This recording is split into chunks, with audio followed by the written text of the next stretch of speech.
ಬೆಲೆ ಜಾಸ್ತಿ ಆಗಿದ್ದಕ್ಕೆ ಬೆಳ್ಳಿ ಮೇಲೆ ಕದಿಮರ ಕಣ್ಣಿಟ್ಟಿದ್ದಾರೆ. ಈಗ ಬೆಂಗಳೂರಿನಲ್ಲಿ ಬೆಳ್ಳಿ ಅಂಗಡಿಗೆ ಕನ್ನ ಹಾಕಿದಂತ ಕದಿಮರು ಬೆಳ್ಳಿ ಬೆಲೆಯಲ್ಲೂ ಕೂಡ ಏರಿಕೆ ಆಗಿರೋದ್ರಿಂದ ಕದಿಮರು ಈಗ ಬೆಳ್ಳಿ ಅಂಗಡಿ ಮೇಲೂ ಕೂಡ ಕಣ್ಣಿಟ್ಟಿದ್ದಾರೆ, ಕನ್ನ ಹಾಕಿದ್ದಾರೆ. ಹಿಂಬದಿಯ ಗೋಡೌನ್ನ ಬೀಗ ಒಡೆದು ನುಗ್ಗಿರುವಂತ ಕಳ್ಳರು ಗೋಡೌನ್ನಿಂದ ಚಿನ್ನದಂಗಡಿಯ ಗೋಡೆ ಕೊರೆದು ಕಳ್ತನ ಮಾಡಿದ್ದಾರೆ. ಗೋಡೆ ಕೊರೆದು ಬೆಳ್ಳಿ ಆಭರಣ ದೋಚಿದಂತ ಕದಿಮರು ಕೋಟಿ ಕೋಟಿ ಬೆಲೆ ಬಾಳುವ ಬೆಳ್ಳಿ ದೋಚಿ ಎಸ್ಕೇಪ್ ಆಗಿದ್ದಾರೆ. ಗೋಡೆ ಕೊರೆದು 70 ಕೆಜಿ ಬೆಳ್ಳಿ ದೋಚಿದ್ದಾರೆ ಕಳ್ಳರು.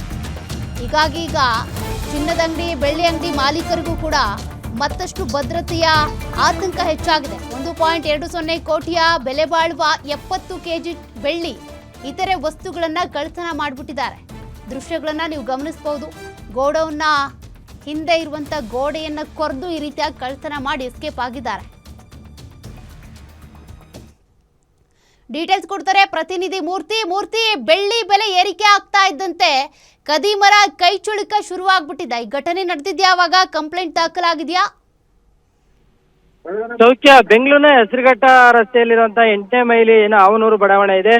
ಅಲ್ಲಿ MB ಜ್ಯುವೆಲರ್ಸ್ ಅಂಗಡಿಯಲ್ಲಿ ಕೋಟ್ಯಾಂತರ ರೂಪಾಯಿ ಬೆಲೆ ಬಾಳುವಂತ ಬೆಳ್ಳಿ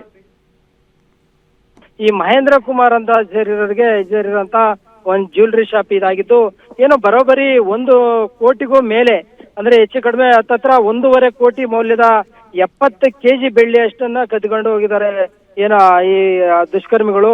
ಅಂಗಡಿಯ ಹಿಂಬಾಗಿಲಿನಿಂದ ಬಂದು ಒಂದು ಚಿಕ್ಕದಾದ ಒಂದು ಕೊಠಡಿ ಇದೆ, ಅದರ ಬೀಗ ಹೊಡೆದು ಒಳಗೋಗಿದ್ದಂತ ದುಷ್ಕರ್ಮಿಗಳು ಆ ಗೋಡೆಯನ್ನ ಕುರಿದು ಹಿಂಬರಿಯಿಂದ ಪ್ರವೇಶ ಮಾಡಿ ಮತ್ತೆ ಬೆಳ್ಳಿ ಆಭರಣಗಳನ್ನ ಕಳ್ತನ ಮಾಡ್ಕೊಂಡು ಹೋಗಿರುವಂತದ್ದು. ಕೂಡಲೇ ಬಾಗಲಕೋಟೆ ಪೊಲೀಸರಿಗೆ ಮಾಹಿತಿ ಗೊತ್ತಾಗಿ ಈಗ ಅಂಗಡಿಯ CC ಕ್ಯಾಮೆರಾಗಳನ್ನೆಲ್ಲ ಪರಿಶೀಲನೆ ಮಾಡಿ ಇವಾಗ ಕಳ್ಳರ ಪತ್ತೆಗೆ ಮುಂದಾಗಿರುವಂತದ್ದು. ಮತ್ತೆ ಸೀನ್ ಆಫ್ ಕ್ರೈಮ್ನವರು ಕೂಡ ಸ್ಥಳಕ್ಕೆ ಬಂದಿದ್ದಾರೆ. ಶ್ವಾನದಳ ಮತ್ತೆ ಬೆಳಚದವರು ಕೂಡ ಅಲ್ಲಿ ಬಂದು ಕೆಲ ಸಾಕ್ಷ್ಯಾಧಾರಗಳನ್ನ ಪತ್ತೆ ಹಚ್ಚಿ ಈ ರೀತಿ ಕಳ್ಳರನ್ನ ಪತ್ತೆ ಹಿಡಿಯಲು ಒಂದು ಹರಸಾಹಸ ಪಡ್ತಾ ಇರೋಂಥದ್ದು. ಸೌಖ್ಯ. ಓಕೆ, ಥ್ಯಾಂಕ್ ಯು ಮೂರ್ತಿ ಮಾಹಿತಿಗೆ.